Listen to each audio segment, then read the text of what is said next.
चलिए आज दुनिया भर की कुछ बड़ी और दिलचस्प खबरों पर एक नज़र डालते हैं। इनको आसान विजुअल्स के जरिए समझने की कोशिश करेंगे। तो शुरुआत एक बहुत बड़े सवाल से, एक ऐसा सवाल जो दशकों पुराना है और हमें सीधे अफ्रीका लेकर चलता है। और इसी सवाल से जुड़ती है हमारी आज की पहली बड़ी कहानी, एक बहुत ही अहम शांति समझौता। तो हुआ ये है कि रवांडा और डेमोक्रेटिक रिपब्लिक ऑफ कॉन्गो के बीच एक पीस डील हुई है। ये समझौता अमेरिका की मध्यस्थता में वॉशिंगटन में हुआ और इसका मकसद है पिछले 30 सालों से चले आ रहे संघर्ष को खत्म करना। इसमें जो सबसे बड़ी बात है वो ये है कि दो बड़े नेता, रवांडा के राष्ट्रपति पॉल कागमे और डीआरसी के राष्ट्रपति फेलिक्स त्शिसेकेदी, एक साथ आए हैं और मकसद डीआरसी में हिंसा और लोगों के विस्थापन को रोकना। निशाना बनाया गया है M23 जैसे विद्रोही गुटों को, जिनके बारे में कहा जाता है कि उन्हें रवांडा का सपोर्ट हासिल है।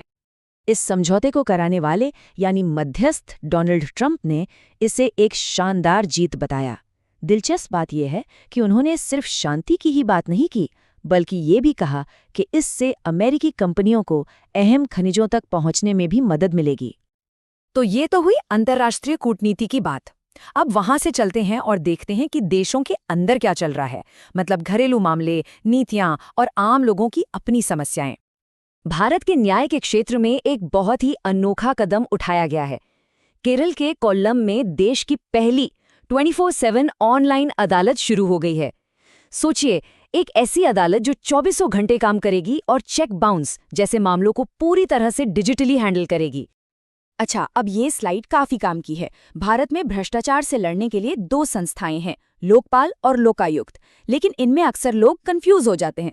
तो देखिए, लोकपाल राष्ट्रीय स्तर पर, मतलब सेंट्रल गवर्नमेंट के मामलों की जांच करता है, जिसके प्रमुख हैं AM खानविलकर। वहीं लोकायुक्त राज्य के स्तर पर काम करता है और हाल ही में पश्चिम बंगाल के लिए रविंद्रनाथ सामंत को नियुक्त किया गया है। अब एक और खबर पर आते हैं, एक बहुत जरूरी मिशन जिसका मकसद था हर घर तक नल से पानी पहुंचाना। लेकिन अब ऐसा लग रहा है कि ये मिशन शिकायतों के सैलाब में डूब रहा है, खासतौर पर एक राज्य में। और वो आंकड़ा सच में हैरान करने वाला है, करीब 85%। मतलब इस मिशन से जुड़ी जितनी भी शिकायतें हैं, उनमें से 85% अकेले उत्तर प्रदेश से आई हैं। और ये चार्ट देखिए, ये इस बात को और साफ कर देता है। ये दिखाता है कि शिकायतों के मामले में उत्तर प्रदेश बाकी के दो राज्यों असम और त्रिपुरा से कितना ज्यादा आगे है। फर्क बहुत बड़ा है। चलिए, अब अपना फोकस बदलते हैं और बात करते हैं उन लोगों और उन टेक्नोलॉजीज की जो हमारे भविष्य को एक नई शक्ल दे रहे हैं। टाइम मैगजीन हर साल पर्सन ऑफ द ईयर चुनती है, लेकिन 2025 में ये सम्मान किसी एक इंसान को नहीं, बल्कि एक आइडिया, एक कॉन्सेप्ट को मिला है। जी हाँ, ये सम्मान दिया गया है आर्किटेक्ट्स ऑफ AI को, यानी उन लोगों को जो आर्टिफिशियल इंटेलिजेंस की इस क्रांति को लीड कर रहे हैं। और कवर पर ये 8 चेहरे हैं। ये वो लोग हैं जो इस AI क्रांति के सूत्रधार हैं। इसमें मेटा के मार्क ज़करबर्ग से लेकर OpenAI के सैम ऑल्टमन तक दुनिया की सबसे बड़ी और सबसे प्रभावशाली टेक कंपनियों के CEO और वैज्ञानिक शामिल हैं। तो भविष्य बनाने वालों से अब चलते हैं आज के चैंपियंस की तरफ, रुख करते हैं खेल की दुनिया का। एक बड़ी खबर हॉकी से है। जर्मनी ने एक बेहद रोमांचक फाइनल मैच में अपना 8वां junior men's hockey world cup का खिताब अपने नाम कर लिया है। फाइनल मुकाबला था स्पेन के खिलाफ। मैच 1-1 की बराबरी पे खत्म हुआ, जिसके बाद पेनल्टी शूट आउट हुआ और वहां जर्मनी ने 3-2 से बाजी मार ली। और अब शतरंज की दुनिया से एक खबर। भारत के 20 साल के युवा ग्रैंडमास्टर R प्रज्ञानंद ने एक बहुत बड़ी उपलब्धि हासिल की है। उन्होंने फाइड सर्किट 2025 जीत लिया है और ग्लोबल रैंकिंग में टॉप पर पहुंच गए हैं।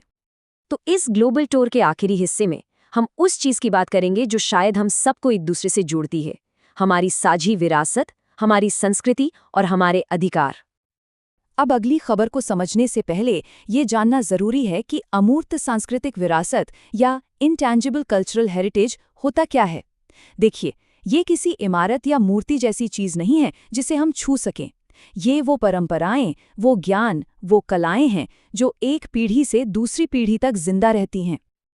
और इसी लिस्ट में अब एक नया नाम जुड़ गया है, इटली के खाने को यानी इटालियन कुजीन को यूनेस्को की अमूर्त सांस्कृतिक विरासत की लिस्ट में शामिल कर लिया गया है। ये दुनिया भर में इटालियन खाने के सांस्कृतिक महत्व को एक बहुत बड़ी पहचान है। और आज यानी 12 दिसंबर को एक और ख़ास दिन मनाया जाता है, international universal health coverage day.